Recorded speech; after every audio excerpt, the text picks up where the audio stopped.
Isa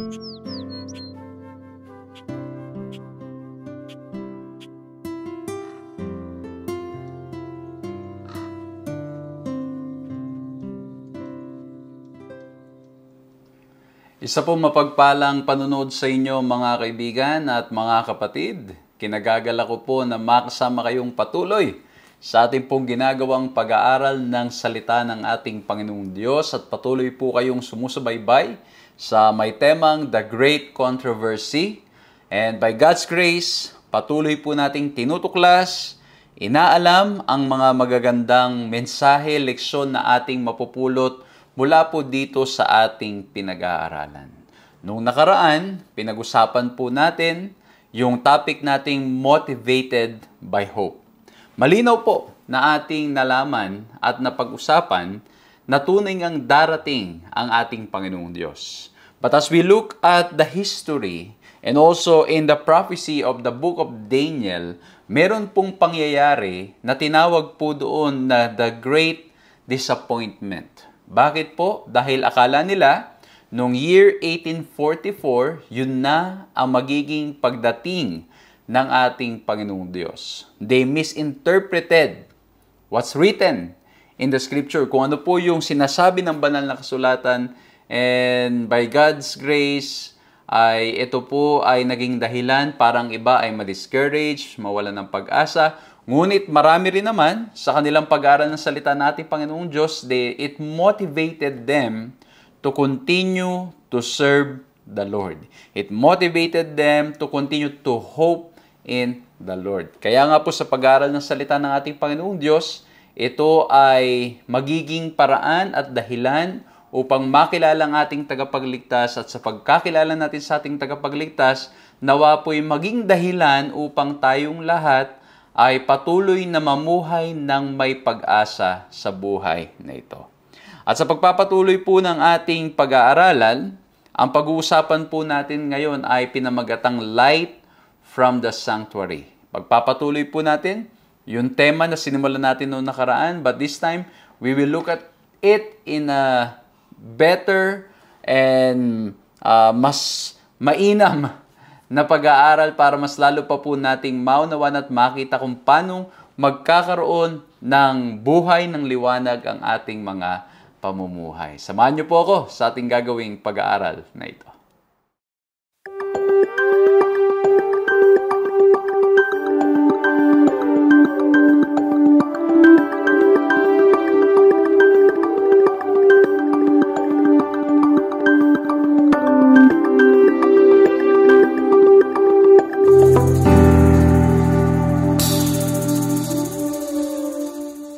Ako po si Pastor John Alexis Mercado at patuloy po kayong sumusubaybay sa paglilingkod na pinagkakaloob po sa inyo ng 3 Points Ministries na ito naman ay napapanood din naman sa Hope Channel.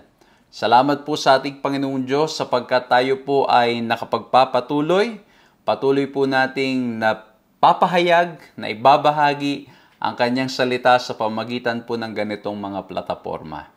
Maraming salamat po sa mga patuloy na nananalangin at patuloy po na nagsishare ng kanilang mga concerns and mga blessings upang nasa ganon ang ating pong gawain ay makapagpatuloy. Maraming salamat po mga ginigiliw na mga kaibigan at mga kapatid. At grabe, tuloy-tuloy na napag-aaralan natin ang salita niya. Tuloy-tuloy po na nakakapagbahagi po kami ng mga ganitong pag-aaral sa inyo. At hindi po namin ito magagawa kung hindi dahil sa biyaya ng ating Panginoong Diyos at kung hindi po kayo nagpapagamit sa Kanya. Kaya naman, muli po maraming salamat po sa inyo at nawa po'y patuloy pa kayong pagpalain at gamitin ng ating Panginoong Diyos upang nang sa ganun ang gawain po natin ay makapagpatuloy. At kung ito po ang unang pagkakataon na nakakasama namin kayo, we are inviting you to like, to subscribe, to hit the notification bell, to follow our page upang nang sa ganun po ay ma-notify po kayo sa mga pag-aaral na amin pong inihahatid. Ano po? At kung kayo naman ay lagi na naming kasama, inaanyayahan ko po kayo to share the video, pakishare nyo po sa mga kaibigan nyo, sa mga mahal nyo sa buhay, upang nang sa ganon, mas marami pong makinabang at nawa po ay ito'y magsilbing paraan para patuloy tayong makapamuhay ng may pananampalataya, may liwanag at umaasa sa ating Panginoong Diyos. So muli po, purihin ang ating Panginoong Diyos at sa biyaya po niya ay magpapatuloy po tayo sa paglilingkod, hindi lamang po sa ating online, kundi maging sa ating mga face-to-face na pagbisita sa iba't ibang mga lugar, iba't ibang bansa para po nang sa ganun ang mensahe ng pag-asa, ang mensahe na nanggagaling sa salita ng ating Panginoong Diyos ay patuloy pong makarating sa mas maraming tao. At muli po, maraming salamat po at katulad po sa mga panahong ito, patuloy pa rin po tayong nangangaral at nagpupunta sa iba't ibang lugar at nawa po ay patuloy na magawa po natin ito at patuloy rin po kayong gamitin ng ating Panginoong Diyos para po sa mga ganitong uri ng paglilingkod. So muli po, maraming salamat at ngayon po, tayo po ay magsisimula ng ating pag-aral, ngunit bago ang lahat, hilingin po natin ang kapangyarihan at paggabay ng ating Panginoong Diyos upang na sa ganun maunawaan at maitanim sa ating mga puso ito pong ating mga pag-uusapan. Let's bow our heads and let's pray. Ama po naming Diyos, dakil at makapangyarihan sa lahat, kami po ay nagpupurit, nagpapasalamat sa nagkaloob niyo po sa aming pagkakataon upang makapag-aral ng inyong mga salita. Tulungan niyo po kami, mahal na Diyos, na maunawaan ito. Tulungan niyo po kami na maitanim sa aming mga puso at isipan. Tulungan niyo po kami na ang mga bagay na aming mapapakinggan, mababasa, ay magsilbing dahilan upang nang sa ganon kami po ay mapalapit lalo sa inyo, sa aming Panginoong Hesukristo. Makilala po namin kayo ng lubusan upang nang sa ganon nas lalo po kaming makapagtiwala, lalo na po sa panahong dumaraan kami sa mga pagsubok ng buhay. Salamat mahal na Diyos at alam po namin hindi nyo kami papabayaan. Alam po namin na kasama namin kayo ngayon sa aming pag-aaral na ito. Purihin ang inyong pangalan sa pangalan ng aming Panginoong Hesus. Amen. Isa po mapagpalang panunood sa inyo, mga hinigiliw na mga kaibigan at mga kapatid. At lubos na kagalakan na makasama po kayo. Lubos na kagalakan na patuloy pong mapaglingkuran kayo. Patuloy po kayong sumusubaybay sa ating pag-aaral na may temang The Great Controversy. At ngayon po, ang pag-uusapan natin ay may pamagat na Light from the Sanctuary. Bakit po ito ang topic natin? Naalala nyo ba nung nakaraan? Pinag-usapan po natin yung text na Daniel 8:14 na ininterpret ni William Miller na akala niya, ito na po yung tinatawag niya na second coming. He thought that this will be the cleansing of the sanctuary here on earth. And he referred it na itong mundong ito ay lilinisin at darating ang ating Panginoong Diyos. But later on, as we continue the study, as some young people started studying the Bible more, instead of getting discouraged after the great disappointment, it was discovered that the cleansing of the sanctuary being referred in Daniel 8:14 was not referring to the sanctuary on earth, but the sanctuary in heaven. At pag-uusapan po natin yan mas lalo pa sa mga susunod po na mga points na isi-share ko po sa inyo. Because as usual, ang ibabahagi ko po ay 3 points na nawa po maging madaling paraan para maunawaan, maging madaling paraan para maibahagi ninyo sa mga kaibigan ninyo at mahal nyo sa buhay, maging madaling paraan para maunawaan itong pag-aaralan natin. At by God's grace po, we want to provide you a simple, relevant, and practical study of the Word of God. Especially ito pong mga konseptong ito, kung pag-uusapan natin ng mas malalim pa, ay talagang it will take a lot of our time. It will take a lot of time to explain and to fully understand this, pero titingnan po natin in the most practical way para nang sa ganon, makita natin itong pinag-uusapan natin ay may relevance din sa ating buhay. Sa Hebrews 8:1-2, ito po magsisilbi nating key text. Ang sabi ay ganito, "We have such a high priest who is seated at the right hand of the throne of the majesty in the heavens, a minister of the sanctuary and of the tabernacle which the Lord erected and not man." Okay? So malinaw pong sinasabi dito, our high priest is no other than Jesus Christ Himself. Okay? Pag-uusapan pa po natin yan lalo pa sa second point natin. Okay? So, ngayon, para mas maintindihan natin itong mga binasa natin, itong ating binasang talata, kailangan maintindihan natin ano bang meron doon sa Old Testament sanctuary. Okay? Of course, meron po tayong tinatawag doon sa sanctuary. So, sanctuary, meron pong tinatawag na priest and high priest. Okay? Ano ang role ng high priest? Ano ang role ng priest? Yung priest, every day, they are able to serve doon po sa holy place. At meron pong tinatawag na second apartment nung tabernacle o nung sanctuary na tinatawag pong most holy place or holy of holies. At doon po ay naglilingkod yung high priest at pumapasok siya doon to tinatawag po nila itong day of judgment or day of cleansing. Okay? Mas ipapaliwanag ko po yan mamaya. Okay? So, dito po sa pinag-uusapan natin, so again, we need to understand yung concept ng sanctuary. Siguro mas maganda simula natin sa umpisa. Ang priest, meron silang ino-offer na daily sacrifice na lamb. Of course, the lamb representing Jesus Christ. And then, ang nangyayari po, yung blood nito will be sprinkled, okay, in the sanctuary. And then, once a year, yung tinatawag po nating pagpasok ng high priest sa most holy place, ginagawa po yan. So, meron pong daily sacrifice na tinatawag at saka yearly sacrifice. Yung yearly po, yun po yung pagpasok ng high priest sa most holy place. Okay? In the most holy place, nandun po yung Ark of the Covenant. At hindi lang po yun, doon po ay pagpasok ng high priest ay ang mga tao sa paligid, they should be really preparing themselves. Kasi, kumbaga, yung pagpasok ng high priest is interceding. At yung pagpasok doon sa most holy place ng high priest, it represents that yung tinatawag po natin na very presence of God is in that place. And then, pagpasok ng high priest, if he is not prepared, he has not really sanctified, but yung hindi siya nagpakabanal at hindi siya, yung motives niya is wrong, he could die there anytime. And that's why meron pa nga pong talian na pwede nilang hilahin yung high priest kung siya man ay hindi maayos ang kanyang paglilingkod o kanyang ginawa ay hindi ayon sa kalooban natin Panginoong Diyos. At paglabas nitong high priest, anong nangyari? Habang nandun yung high priest, everyone ay naghahanda at naghihintay sa paglabas ng high priest. Paglabas po ng high priest, ang mangyayari po, there will be 2 goats at yung isang goat ay will be killed, yung isa po ay will be sent to the wilderness.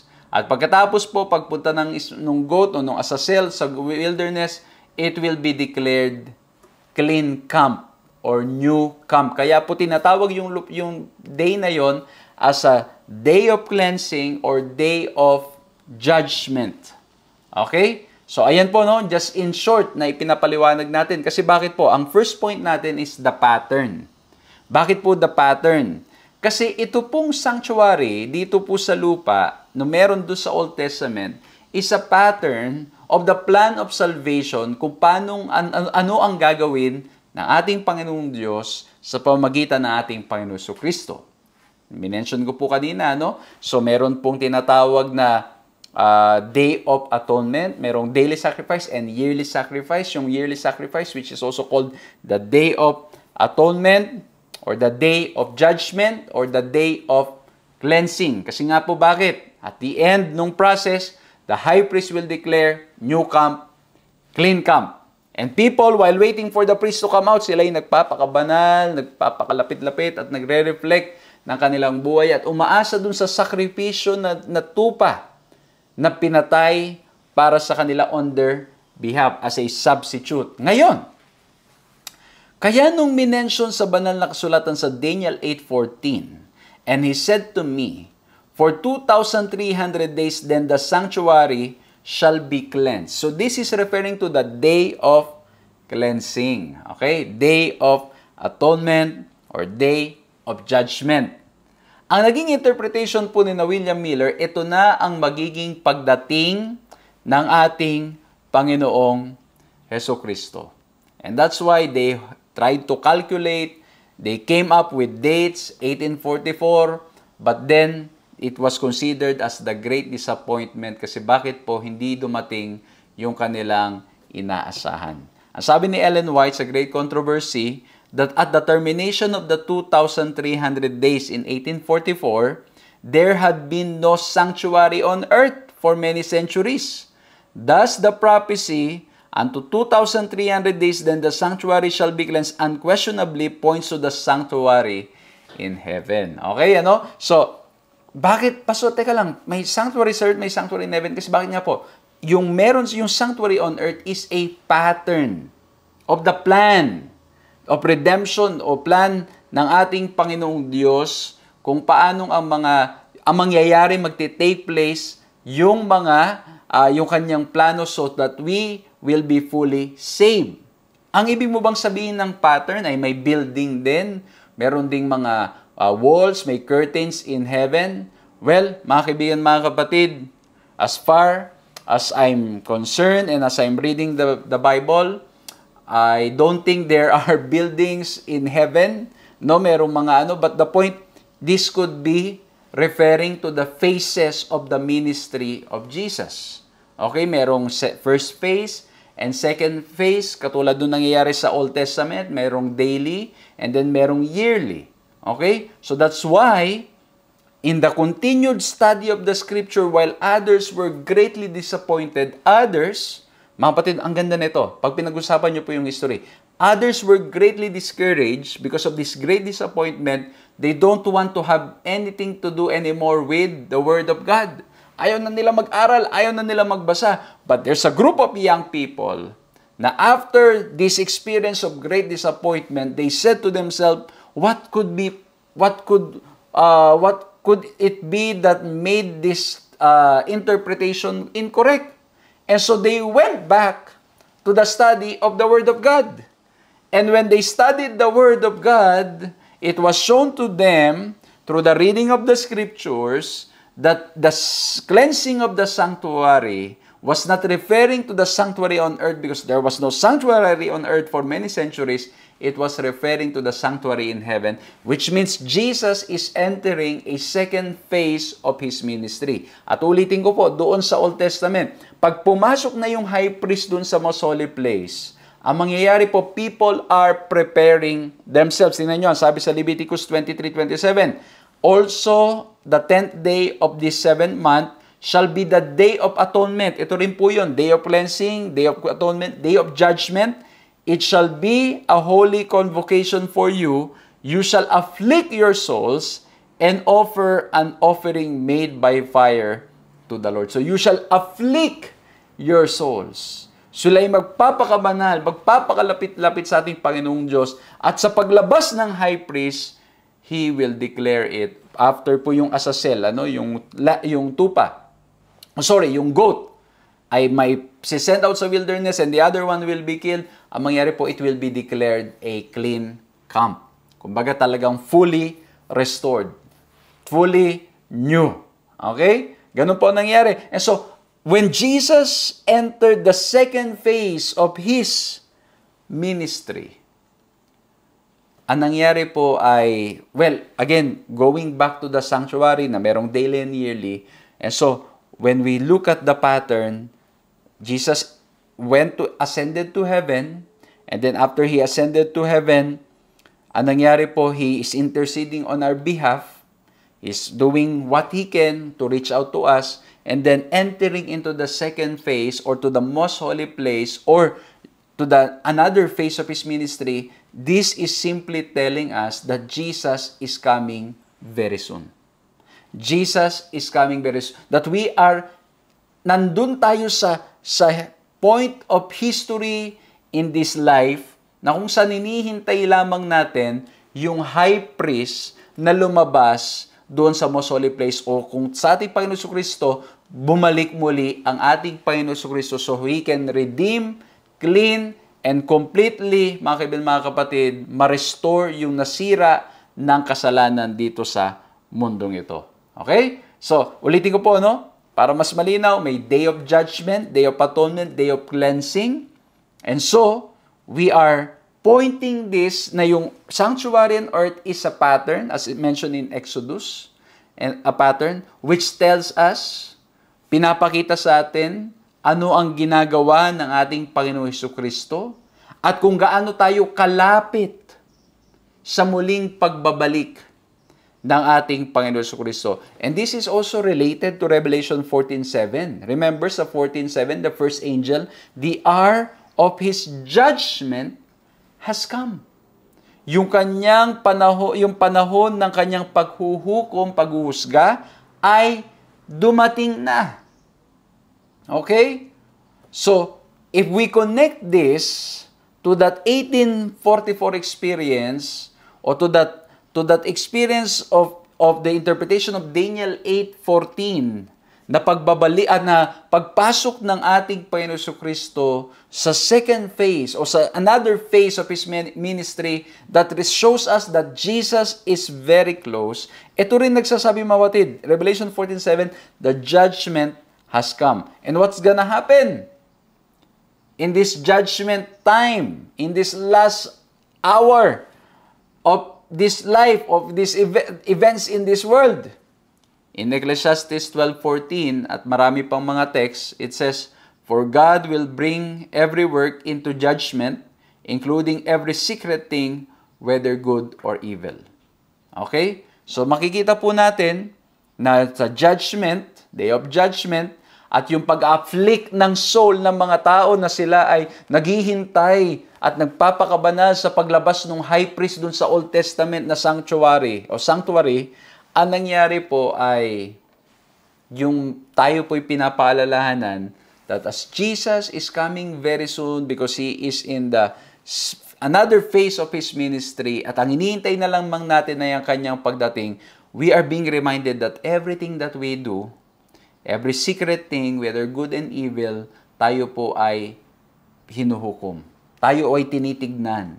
Tayo ay nakamonitor. Kumbaga, dahil alam naman ng Diyos eh. Alam ng Diyos. Kaya sabi pa dito sa Matthew 12:36, every idle word men may speak, they will give account of it in the day of judgment. Okay? At ito mga kaibigan, mga kapatid. Now, there is what we called, kasi nga po, di ba, ina-afflict nila yung soul nila doon sa Old Testament. So, in our time today, at the same time, kailangan tayo magpakabanal, magpakalapit-lapit sa ating Panginoon Jesucristo. And at the same time, we are reminded na lahat ng ating mga kinikilos ay bine-mention o tinitignan. Tayo ba talaga ay namumuhay sa pananampalataya? Alam na ating Panginoong Diyos yan.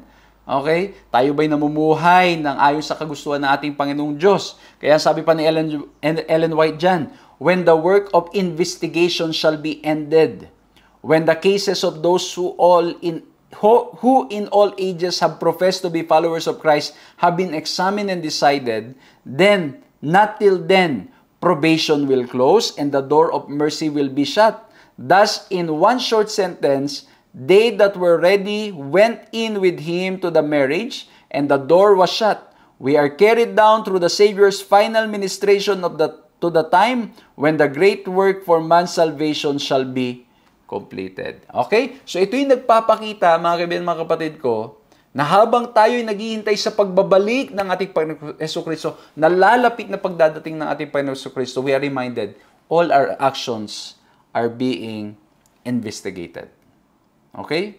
At of course, may investigation na nangyayari so that, alam yun, when Jesus comes, the reward will be there. Of course, sasabihin natin, alam naman ng Panginoong Diyos yan because He's all-knowing. Yes, He knows it. But it's important kasi bakit po for the vindication of humanity and vindication of God, nang ibig ko pong sabihin doon ay maipahayag because we will have all these records that will show kung kamusta, kung tayo ba'y tunay na nanampalataya. Kasi po bakit? Pwede nating i-fake. Kaya ito na yung relevance ng pinag-aaralan natin ngayon.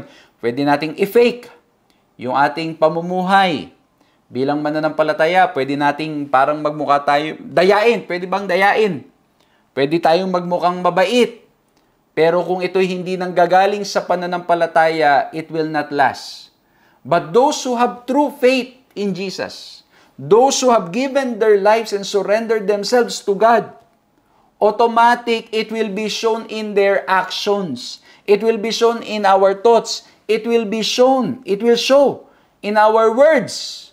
With whatever we do, makikita at mahahayag kung tayo ba ay tunay na nananampalataya sa ating Panginoong Diyos.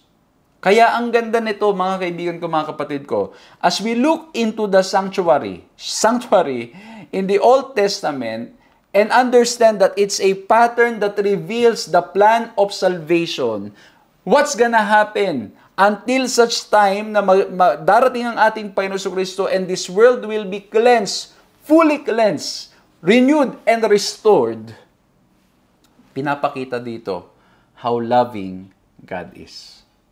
Pinapakita dito na ang Diyos, binigyan tayo ng mapa sa buhay na ito para nang sa ganon, hindi tayo maligaw at hindi tayo malito kung nasaan na ba tayo in Earth's final history. Ito pong pag-aaral natin nagpapakita na tunay ngang nalalapit na ang pagdating ng ating Panginoong Jesucristo. Ngayon may magsasabi dyan, Pastor, tagal ko nang naririnig yan na malapit na dumating ating Panginoong Jesucristo. Ako'y 60 years old na, ako'y 70 na, 80 na. Until now, yan pa rin ang ipinapangaral. Then well, praise the Lord. Because why? Because He is even more nearer than yesterday, than 20 years ago, than 5 years ago. At hindi lamang po yun, mga kaibigan, mga kapatid. Ito rin ay nagpapakita ng biyaya ng ating Panginoong Diyos because the Lord wants to save as many as possible. And so, with the passing of time, we are always being given the opportunity to truly repent and come to Jesus. Napansin nyo ba doon sa pangangaral ni Noe? Bago umulan at bago pumasok sa arka, ano po nangyari? The Lord could have just, magically, miraculously made an ark and gave it to Noah and then flood, automatic. Wala nang rain, automatic flood na lang. But no. The Lord gave Noah a lot of years to preach. Kasi He wants to save as many as possible. And so, the sanctuary in the Old Testament, in the sanctuary here on earth, during the time of in the Old Testament, is a pattern that shows us where we are in Earth's final history. That shows us na nalalapit ng dumating ang ating Panginoon Jesucristo, that Jesus is in the phase of the ministry where we are just waiting for Him to come out or to come back here on earth. Ayun lang ang problema. Kahit na meron ng pattern, meron ng guidance, ano po nangyayari? Tayo ay hirap talagang maghintay. Especially that we live in a fast-paced world. Meron ako napuntahang isang bansa at ang sabi nila sa akin, naku, pastor, dito, medyo iba talaga ang ministry. Napakahirap kasi bakit? Ang mga tao dito, sanay sa lahat mabilis. Pag may konting bagal lang, talagang haharapin nila ng puro reklamo yan. Talagang i-complain nila. At alam nyo, ganun, katindi mga kaibigan, mga kapatid. Magkaroon lang daw ng traffic, bumagal lang ang internet. Ganun, So, kumbaga, may mga ganun, mga kapatid, na talagang tayo nasanay ng mabilis. And even sometimes, when it comes to God answering our prayers, we want it to be answered quickly. At pag tayo ay sinagot ng maghintay tayo, hindi tayo makapaghintay kasi sanay tayo na parang mga instant na mga pagkain na ibibigay na lang kaagad. Minsan nga, pati yung pag-a-apply bilang missionary, parang minamadali pa. Na kailangan daw, alam nyo mga kapatid, I agree. Kailangan naman talaga na talagang i-encourage natin. At alam nyo, kami po ay still looking. I'm looking for missionaries. And every year, I'm looking for missionaries who wants to serve the Lord as a digital missionary. Every year yan. Kaya kung may kilala po kayo na mga kabataan na single, 18 to 35 years old, na willing maglingkod sa ating Panginoong Diyos, then I'll be very happy to let you know that we have this opportunity. But again, mga kapatid, you need to be so committed and you want this. You want to serve the Lord because when you serve as a missionary, you declare war against Satan. You want to be a soul winner. You want to be fishers of men. Hindi ka nag-a-apply as a missionary para magbakasyon. Para lang nang sa ganun, masabi mo na, umalis ka ng lugar mo. You want to win souls for Jesus. You want to be fishers of men. Yun ang intention, yun ang reason why we want to be a missionary. We want to reach out to people. We want to participate in the mission of God. At pag minsan, alam nyo mga kapatid, Sa ilang taon na ito po ang ating ginagawa, minsan may mga ilan na, alam nyo yun, talagang kailangan daw, totoo naman, kailangan talaga i-encourage natin patuloy, i-follow up natin. Pero at the end of the day, mga kapatid, alam nyo po, if the person really wants to be a missionary for the Lord, no matter how long it takes, yung process, that person will continue to serve, will want to serve. Gugustuhin niya maglingkod. At napatunayan ko yan netong mga nakaraan, may mga tao na talagang alam niyo yun mga kapatid, walang maayos na internet, di natin makausap, at marami pa. Pero ang nangyari talagang eagerly waiting. Tapos wala man lang nag-encourage, wala man lang kumausap, nakita lang niya sa website, and then sabi niya, I have promised that I will commit myself to Jesus. Ako'y maglilingkod sa Kanya. Kumbaga ang point na gusto ko iparating mga kapatid, alam niyo dito sa mundong ginagalawan natin, we've created so many things para nang sa ganon, ma-encourage ang isa't isa, lumapit, yun nga, lagi ko pong sinasabi, maging yung mga programa natin sa mga young adults na, ginagawa na natin na talagang lahat ng pwedeng gawin para nang sa ganon ay ma-reach out sila, which is good, well and good. Okay? But at the end of the day, mga kapatid, the person needs to make a personal decision to come to Jesus, to accept Jesus. Ganon din po sa ating lahat. Kahit anong ganda ng programa sa ating mga churches, kahit anong ganda ng mga equipment na meron tayo, kung tayo mismo hindi natin isinuko ang ating mga sarili sa ating Panginoong Diyos, hindi tayo mai-encourage na mag-participate sa Kanyang gawain o sa Kanyang mission. Bakit ko ba sinasabi ito? Ano bang connection yan? Kasi mga kapatid, I want to make this lesson relevant that we are living in the last days history. And so if there is a great time to use our resources, to use our time, to use our education, to use our resources para sa gawain ng ating Panginoon, now is the time. Ngayon ang pinakamagandang panahon para gawin po ang mga bagay na yan. Because Jesus is coming very soon. Amen? Kaya po ulitin ko po mga kaibigan, mga kapatid, nasanay tayo sa mabilis na mundo at nagiging dahilan nito pag minsan para nang sa ganun maging impatient tayo sa paghihintay sa pagdating ng ating Panginoon Kristo. But Jesus is coming again. We need to meekly wait and murmur not. Kaya lang ngayon hindi hindi meekly wait No more wait and murmur always no? Laging reklamo. No? Lagi tayong nagrereklamo. Puro reklamo ang ginagawa natin. Reklamo sa school, reklamo sa trabaho, reklamo sa pamilya, reklamo lalo sa Panginoon. Pag yung answer lang ay nadidelay o dahil lang plano ng Panginoon maghintay tayo, hindi tayo makapaghintay.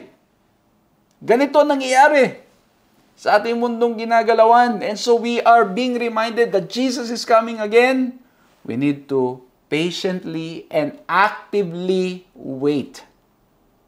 Tayo talagang naglilingkod at nagpapakalapit-lapit sa ating Panginoong Diyos. At sa paglapit natin sa ating Panginoong Diyos, automatic din ito ay mag-i-encourage sa atin na mas lalo pang magtapat at maglingkod at gamitin ng lahat ng meron tayo para sa Kanyang gawain. Amen? Kaya kamusta tayo? Kamusta yung paghihintay natin? Nagpapakalapit-lapit ba tayo in a sense that we are willing to give it all for Jesus? Kasi bakit mga kaibigan, mga kapatid? Now is the time. Now is the time. Yung mga, alam niyo, kaka-preach ko lang po nung nakaraan, nagpipreach tayo sa mga graduation ceremonies at marami pang iba. We remind young people today, if you want to work and you want to earn money, I hope that the reason why you want to earn money, why you want to get a good job or start a good business is because you want to be so blessed so you can be a blessing to others. Gusto mong magamit ka sa panahon ng ito na malapit nang dumating ang ating Panginoon, magamit ang ating mga resources, oras, ang ating talento sa gawain ng ating Panginoong Diyos. Kaya ang sabi po sa Hebrews 8:10, For this is the covenant that I will make with the house of Israel after those days, says the Lord. I will put my laws in their mind and write them on their hearts, And I will be their God, and they shall be my people. Ayan, no? Talking about the new covenant na mangyayari po, kasi po dun sa Ark of the Covenant in the sanctuary, nandun po yung kautusan, yung Ten Commandments, doon po sa Ark, okay, nandoon, which reflects na yung Ten Commandments, of course, as I always say, is the reflection of the character of God. Pero mangyayari daw po sa New Covenant, the laws did not change. The law ay hindi nagbago, kundi magbabago yung lugar na paglalagyan. Saan daw po ilalagay? Sa ating mga puso at sa ating mga isipan. At ang Diyos ay magiging Diyos natin magpakailan-kailan pa man na tayo'y kanyang magiging mga anak. Kaya ito, ang ganda pag binasa niyo po yung Hebrews. Hebrews chapter 7, 8, 9. Makikita niyo po yung presentation doon na Jesus is presented as better or greater than the sanctuary. He's greater than the lamb. He's greater than the priest. He's greater than the high priest. He's greater than the sacrifice. He's greater than the sanctuary itself. Because all of this is pointing to Jesus Himself. Pointing to the ministry that Jesus will do. That's why it's a pattern. Lahat po yan nagpo-point sa ating Panginoon Kristo. Tingnan ninyo, ang ganda niyan. May pag-aaral ako niyan, pero kulang yung oras natin. Di ba sabi doon, there's only one door to enter the sanctuary. And in entering that door of the sanctuary, it signifies that that's the only way to salvation. Okay? Kasi yun lang ang tanging paraan. Na yung lamb, and then makapasok ka doon sa door ng sanctuary. And Jesus said, I am the way. I am the door. There's a bread there, and Jesus said, I'm the bread of life. There's some water there, and Jesus said, I am the living water. Mayroong lights doon, and Jesus said, I am the light of the world. All of these things pointing to Jesus Christ and His ministry, and it's reminding us that Jesus is coming again. Amen? Okay? So ngayon, number 1, we talk about the pattern. Number 2, let's talk about the priest. Of course, minention ko na eh. Ang priest walang iba, kundi ang ating Panginoong Hesukristo. Okay? Yung key text natin in Hebrews 8:1-2, very clear. We have such a high priest. Okay? Meron tayong high priest. Walang iba kundi ang ating Panginoon Jesucristo. And etong high priest na ating Panginoon Jesucristo is greater than the high priest in the Old Testament. Kasi bakit po? Yung high priest sa sanctuary here on earth, nagkakasala, nagkakamali, at minsan pa nga, yung mga kanilang ginagawa ay hindi sang-ayon sa kalooban nating Panginoong Diyos, pero ang ating Panginoong Jesucristo, hindi ganun. Ang ating Panginoong Jesucristo hindi nagkasala, namuhay na sumusunod sa kalooban ng Diyos, namuhay ng talagang kanyang ibinibigay ang kanyang lahat-lahat para na sa ganun tayo'y mga ligtas. And aside from, yung itong, because Jesus is greater than the priest, the high priest, in the sanctuary, very clearly stated then in the scripture that He's not just our high priest. Marami mga kapatid, of course, He's our Lord, He's our Savior, He's our King. And in 1 John 2:1, it says, My little children, these things I write to you so that you may not sin. And if anyone sins, we have an advocate with the Father, Jesus Christ the righteous. Not only, yung high priest, he intercedes. He intercedes for the people. Kaya nga siya po yung nagiging yung instrument na nag-guide dun sa mga sinners, dun sa mga people in their offering. Siya yung nag-guide. Pero dito mga kapatid, Jesus is more than that. Yes, He intercedes on our behalf. He intercedes, but at the same time, He is our advocate. Siya po ay ating abogado. Siya po ang humaharap. Kaya nga po yung concept ng righteousness by faith napakatindi. Now when we accept Jesus as our Lord and Savior, we are covered by the righteousness of Jesus Christ. Kaya po anong nangyayari? Tayo ay declared righteous not because of what we are able to do or what we have done. We are declared righteous because of our faith in Jesus and because we are covered. Si Jesus ang naging substitute natin. Okay? So kaya po He's more than the high priest in the Old Testament. He is our priest. He is our high priest. He is our advocate. At ang sabi sa Hebrews 7:25, gusto ko itong text na to. Ang sabi, therefore He is also able to save to the uttermost those who come to God through Him, since He always lives to make intercession for them. Ay, grabe. He's able to save them to the uttermost. Kumbaga, kung itatranslate ko to, maaari niya tayong iligtas paano ba itatranslate yung termo sa Tagalog? Kumbaga, napakatindi. Yan na lang. Kumbaga, todo-todo na maililigtas tayo, He's able to save us. And He's interceding for us. Yung high priest, even, let's make it practical. Yun dito sa mundo. Yung pastor, pare, napapagod. Diba? Nagkakamali. At minsan nakakalimot. Minsan di pa naiintindihan yung ating mga concerns. At pasensyaan nyo po mga kapatid, mga kaibigan, halimbawa, tulad na lang po sa inyong lingkod, ang dami po sa inyo nagme-message, hindi po ako makareply all the time. Sa sobrang dami talaga po mga kaibigan, mga kapatid, sobrang daming nagme-message, tapos hindi lang po yun, ang dami nating meetings, naalala ko nga nitong mga nakaraan, sabi ng mga anak ko, umuwi yung mga anak ko, sinundo ko. Habang nasa telepono, may kausap ako. Tapos pag-uwi, may kausap ako. Tapos pag-uwi ng nanay nila, sabi ng mga anak ko, Mami, si Daddy, siguro may 20 tao ang kinausap sa phone. Hindi na bumaba yung cellphone ni Daddy. Sabi niya, tapos nitong mga nakarang araw din, grabe mga kapatid ang meeting, Ang point, I'm not trying to justify or explain myself, but the point is, mga kapatid, kaming mga pastor, tayong mga pastor, mga tao dito sa lupa, nakakaligta, nakakalimot, di ba? Minsan may magtatanong pa sa akin, sasabihin, Pastor, kamusta nga po pala yung request ko? Tapos sasabihin ko, naku po, ano nga po pala yun? Sorry po, pasensya na po kayo, nalimutan ko po talaga, at pasensya. Alam niyo, kapatid, nakakalimot. So, nagiging abala, hindi kayang bigyang pansin ang lahat ng mga bagay. Pero ang ating Panginoong Hesukristo, He's able to save us to the uttermost, and He won't get tired listening to your concerns, listening to your tears, or listening to your frustrations, your sadness, your stressors.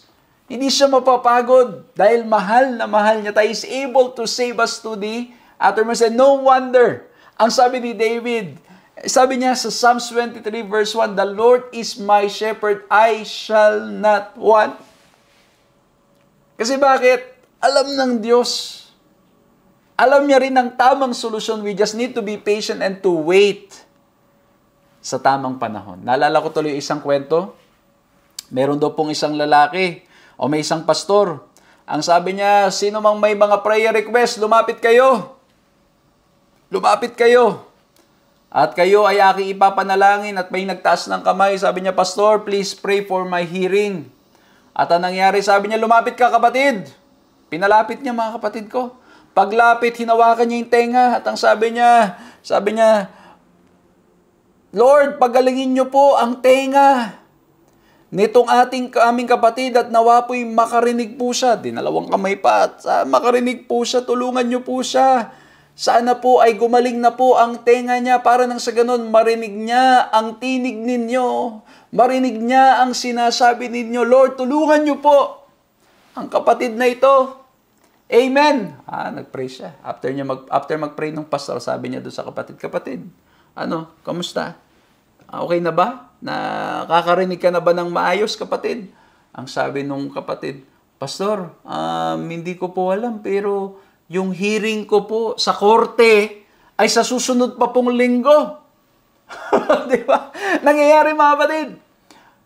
We can be misunderstood by our pastors. We can be misunderstood misinterpreted by each other, na minsan na nangyayari po, may mga concerns tayong nilalabas, nagkakaroon ng misinterpretation, misunderstanding, but our high priest, Jesus Christ, our advocate, our friend, our lover, our Savior, our Lord, our Master, will always understand. And He can save you and me to the uttermost. Amen?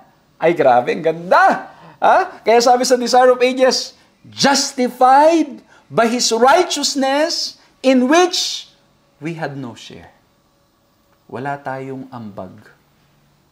Ang pwede lang natin gawin, tanggapin ang sakripisyo na Kanyang ipinagkakaloob sa bawat isa sa atin. Amen?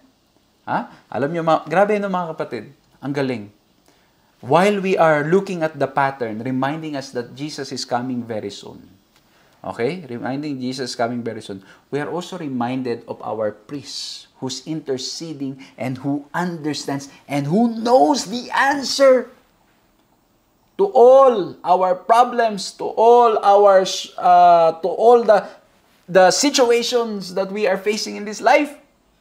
Alam niya. Alam niyo, dito sa lupang ito, ikikwento ko lang mga kapatid.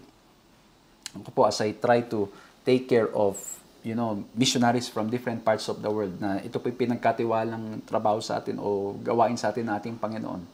Alam niyo yun, at bilang ama, there are times that as a leader, as a pastor, as a father to my kids, I need to make tough decisions na hindi maintindihan. Hindi maintindihan. Alam niyo mga kapatid, may mga action ka na questionin, bakit ganun, ba't ganyan. Pero alam mo yun, ang puso mo, kaya mo siya ginawa because you love. You want to protect. You want to care for people. And ang point ko mga kapatid, even if we have the right intentions, right purpose why we do things, it's still possible that we will be misinterpreted. Mami-misinterpret pa rin tayo. Pero ang maganda, ang ating Panginoong Diyos, very clear, He's a loving God. Although many people are trying to misinterpret Him, many people are trying to misinterpret and misquote the Scripture, but when we look at the Bible, we will see a God who loves and who cares and who wants us to be safe. At ako mga kapatid, aminado rin ako, na sometimes, although my intention is love, sometimes my approach can be very wrong. Can be wrong na I can be impulsive at times in my decision. Although my purpose, my desire is to protect and love, bilang tao, nagkakamali po ang inyong lingkod. Minsan, ang mangyayari po, madadala tayo ng rush ng ating emotions and so, masasabi natin sa paraan na hindi, alam mo yun, tama yung sinasabi mo, pero yung paraan mo ng pagsabi, hindi tama. And it only shows our limitations bilang mga tao. Kaya ang pinakamaganda, lalapit tayo lagi sa ating Panginoon Jesucristo who can help us and who can grow us. Amen? Kaya po mga kapatid, kung may mga problema tayo, may mga pinagdadaanan tayo, Jesus can save us to the uttermost. And if in case mga kapatid, sa mga napaglingkuran ng inyong lingkod, if in case po I was able to hurt you in my approach, although my intention and my heart is just to really protect, to love you and care for you, sa mga, o kaya dito sa ating online ministry, kung baka may mga nasabi tayo na nasaktan mga kapatid, at the end of the day mga kapatid, I ask for forgiveness. We ask for understanding. Kasi bakit mga kapatid, we are all growing together. Pero ang maganda, ang makapagliligtas sa atin ng lubusan, ang talagang dapat nating tinitingnan at dapat tayo nagtutulungan na mas lalo pang mapalapit sa Kanya ay walang iba kundi ang ating Panginoong Jesucristo. We have no share sa salvation. We are justified because of what He did for us. Amen? Ay, grabe, ang ganda. Praktikal na pag-aaral ng ating leksyon. And so, the first point, the pattern. Number 2, the priest. And now, number 3, let's look at the plea. Ano ibig mo sabihin, Pastor? Ano ang panawagan? Ano ang humble appeal? Ano ang panawagan sa bawat isa natin? What's the plea for all of us in Hebrews 4:16? Ito ang ganda. Let us therefore come boldly to the throne of grace, that we may obtain mercy and find grace to help in time of need. Ano daw po? Ano ang panawagan sa atin? Ang panawagan, let us therefore come boldly to the throne of grace while we look at the pattern of the sanctuary here on earth and understand that Jesus is coming very soon. That Jesus is in the phase of His ministry, that He's about to come back. He's about to come out of that place and then He's coming again here on earth. We are to look at the priest who's able to save us to the uttermost. And his plea is that we come boldly to the throne of grace. Lumapit tayo sa Kanya. Kasi bakit mga kapatid? Sa paglapit natin sa Kanya, matatagpuan natin ang kaawaan at biyaya na Kanyang ipinagkakaloob sa atin, lalo na ngayon, that we live in this world, that we really need direction, we need His mercy, we need His grace. The only way to do it is to come boldly to His throne. Meron po bang sumusubaybay ngayon na hindi nyo pa fully naisuko ang buhay nyo sa ating Panginoon? I invite you to come to Jesus. I invite you. I know for many of you, you're just sitting down, or maybe ang ilan sa inyo nakahiga, nanonood nitong pag-aaral na ito. Whatever your position is, position your heart in a way that you are surrendering yourself to Jesus.